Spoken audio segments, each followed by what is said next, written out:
2030 तक बिहार में 11 mega township develop हो गया रहेगा, मतलब आधुनिक शहर, ऐसा शहर जहां फिनटेक पार्क होगा, जहां लॉजिस्टिक पार्क होगा, जहां स्पेशल इकोनॉमिक जोन बनाया जा सके, मतलब वो तमाम सुविधाएं होंगी जो बड़े बड़े शहरों में आप देखते होंगे, जो आप बेंगलोर, पुणे, सूरत में देखते होंगे, वैसे शहर बिहार में भी विकसित होने जा रहे हैं। पहला चरण 2027 तक पूरा होगा और दूसरा चरण जो है वो 2030 तक पूरा कर लिया जाएगा। मतलब 2030 विधानसभा चुनाव के पहले सम्राट चौधरी और भारतीय जनता पार्टी और पूरा एनडीए बिहार में ये बात कह सकेगा कि हमने 5 सालों में 11 महानगर बसा दिए बिहार में। शहर के नाम पर बिहार में है क्या?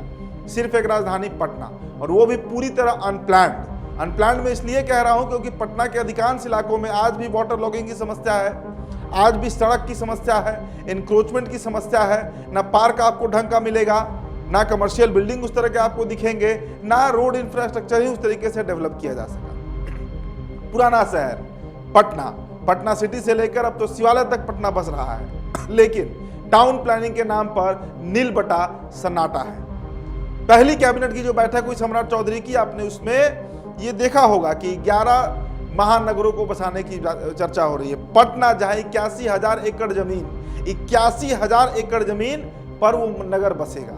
सोनपुर जहां 25,000 एकड़, सहरसा, पूर्णिया, भागलपुर, सीतामढ़ी जैसे 11 क्षेत्र होंगे जहां पर ये काम होगा। लेकिन दोस्तों, जो सबसे बड़ा सवाल है इस वक्त, पैसा कहां है? एक तरफ बिहार सरकार आरबीआई से लोन ले रही है ताकि बिहार के सरकार के कर्मचारियों को वेतन दिया जा सके, पेंशन दिया जा सके, वृद्धा पेंशन, विधवा पेंशन, जिसे बढ़ाकर 1100 रुपए कर दिया गया था चुनाव के पहले। स्थिति इतनी खराब है, 12,000 करोड़, कभी 30,000 करोड़ का लोन लिया जा रहा है, तो पैसा आएगा कहां से? और जब तक पैसा आएगा नहीं, ये नगर बसेंगे कहां से? अब सोचिए, पटना का जो प्लानिंग है 81,000 एकड़ में बसाने का, मतलब पुनपुन से लेकर नौबतपुर तक, इधर आप जोड़ लीजिए संपत तक से लेकर और बीटा तक, मेगा प्रोजेक्ट है। पैसा नहीं है तो विकसित कैसे होगा? दोस्तों, जानकारी पहले आप समझ लीजिए कि मामला है क्या। दरअसल पीपीपी जो होता है, पब्लिक प्राइवेट पार्टनरशिप, यानी सरकार और जो निजी कंपनियां होती हैं, जो निजी निवेशक होते हैं, इन्वेस्टर होते हैं, वो इसमें पैसा लगाएंगे। अब कंस्ट्रक्शन का मामला है तो कोई एमएनसी तो आएगा नहीं, मतलब कोई सॉफ्टवेयर कंपनी तो आएगी नहीं। जो कंस्ट्रक्शन का काम करते होंगे वही आएंगे। कौन कौन से नाम है? अडानी ग्रुप को आप गिन सकते हैं, जो बिहार में इस वक्त भागलपुर के पीरपैंती में भी एक बड़ा प्रोजेक्ट लगा रहा है। तो अडानी ग्रुप हो सकता है। देखिए, अभी चर्चा किसी पर नहीं है, लेकिन संभावना है कि अडानी ग्रुप हो सकता है। गोदरेज बहुत बड़ा बिल्डर है, गोदरेज को आप जाकर गूगल पर सर्च कीजिएगा तो आपको मिलेगा। ये वैसे नामचीन लोग, कहिए नामचीन कंपनियां हैं जो बिहार में बड़ा निवेश कर सकती है। मतलब अगले कुछ महीनों में, सालों में बिहार में लाखों करोड़ का इन्वेस्टमेंट आ सकता है, और ये इन्वेस्टमेंट आएगा इन्हीं बड़े प्लेयर्स के मार्फत। बड़े प्लेयर्स मतलब जो बड़े बिल्डर हैं, जो बड़े निवेशक हैं, जो पटना में एक मुश्त पैसा लगा सके और पटना के सड़क से लेकर हर कुछ को रेनोवेट किया जा सके, नया बनाया जा सके। पटना की तो ये कहानी है, लेकिन वैसे इलाके जो अभी तक अविकसित है, आप देखिए ना, सीमांचल में पूर्णिया को लिया गया, अंग में भागलपुर को लिया गया है, ये वैसे इलाके हैं जो बाढ़ प्रभावित हैं, तो इनको नए ढर्रे से बसाने का जिम्मेदारी है। और दोस्तों, इसके पीछे का मकसद समझिए, पैसा तो आएगा प्राइवेट इन्वेस्टर के थ्रू। दरअसल नीतीश कुमार ने बिहार को सड़क दिया, नीतीश कुमार ने बिहार को पानी दिया, नीतीश कुमार ने बिहार को बिजली दे दिया। अभी आपने नासा की तस्वीर देखी होगी, नासा की तरफ से जो सैटेलाइट से तस्वीर ली गई, उसमें पूरी दुनिया में बिहार को इसलिए मार्क किया गया क्योंकि वो सबसे चमचमाता जगह था।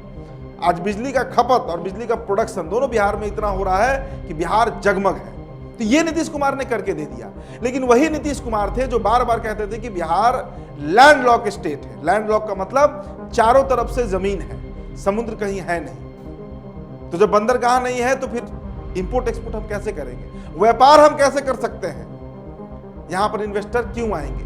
निवेश बिहार में होगा नहीं, ना पटना में होगा, ना सीतामढ़ी में होगा, ना कटिहार में होगा, ना बक्सर में होगा, ना मोतिहारी में होगा, कहीं नहीं हो सकता। ये बार बार नीतीश कुमार कहते थे।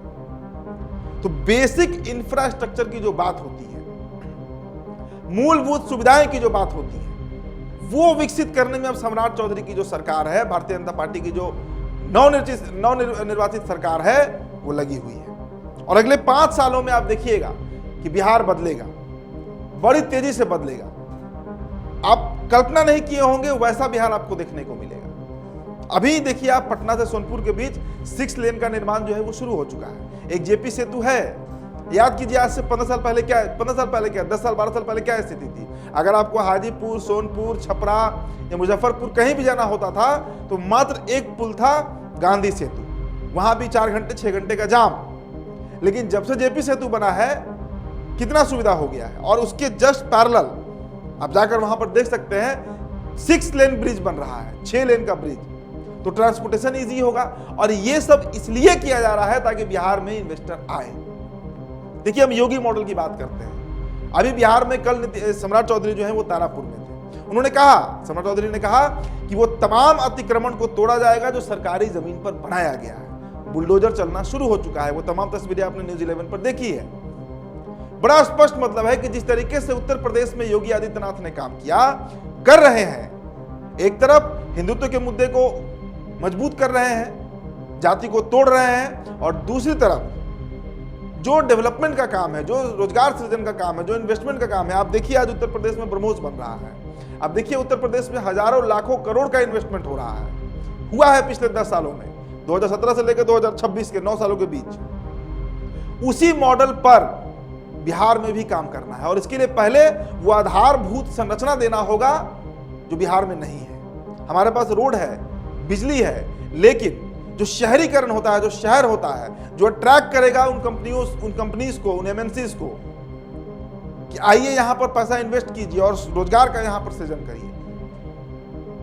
बिहार में अगर स्पेशल इकोनॉमिक जोन बने, बिहार में अगर बड़ी बड़ी कंपनियां आए, कारखाने खुले, वो तमाम कारखाने जो बंद हो गए, चाहे राइस मिल हो, जूट मिल हो, पेपर मिल हो, सूत मिल हो, सब बंद हो गया 1990 के बाद से। उसे अगर पुनर्खोल दिया जाए, क्योंकि बिहार कृषि प्रधान राज्य है और यहाँ पर कृषि का जो प्रोडक्ट है, आप दोस्तों चले जाइए सीमांचल के इलाके में, वहां पर आपको मकई का जो प्रोडक्शन है, मेज मकई का प्रोडक्शन बहुत भारी मात्रा में हो। लेकिन स्थिति ऐसी है कि मकई जो है वहां से पंजाब जाता है, लेबर भी सीमांचल का जाता है पंजाब, और वहां से कॉर्नफ्लेक्स बनकर आता है, बिहार तो बिकता है। आप हाजीपुर चले जाइए, गन्ना का प्रोडक्शन देखिए, केला का प्रोडक्शन देखिए। आप गोपालगंज चले जाइए, सारण में चले जाइए, वहां पर देखिए गन्ना कितना भारी मात्रा में होता है। ससा मूसा में मिल हुआ करता था, मॉडर्न की फैक्ट्री हुआ करती थी, सब बंद हो गया। आप बक्सर चले जाइए, वहां पर सिंदूर का, लैंप का, रस्सी का फैक्ट्री हुआ करता था, सब बंद हो गया। तो उसे फिर से खोला जाए, लेकिन उसके लिए जो बेसिक इंफ्रास्ट्रक्चर है उसे डेवलप किया जाए, और उसके बाद ही बिहार की जो गाड़ी है वो पटरी पर आ सकेगी। तो इसकी शुरुआत हुई है। 2027 तक पहले चरण का काम होगा और 2027 के बाद दूसरे चरण का काम होगा। 2030 तक उसे पूरा कर लिया जाएगा। और प्राइवेट प्लेयर्स जो हैं, जो प्राइवेट इन्वेस्टर हैं, वो इसमें पैसा लगाएंगे। बिहार सरकार इसमें बहुत छोटी राशि, मतलब अनुपात होगा प्रतिशत का, वो बहुत कम लगेगा। तो एक तरीके से कहिए कि ये प्राइवेटाइज होने जा रहा है और उसके बाद ही बिहार को हम विकसित देख सकेंगे। फिलहाल दोस्तों इस रिपोर्ट में इतना ही। मेरा नाम उदित तारण है, न्यूज़ 11 भारत बिहार पे वीडियो आप देख रहे थे। बहुत बहुत शुक्रिया।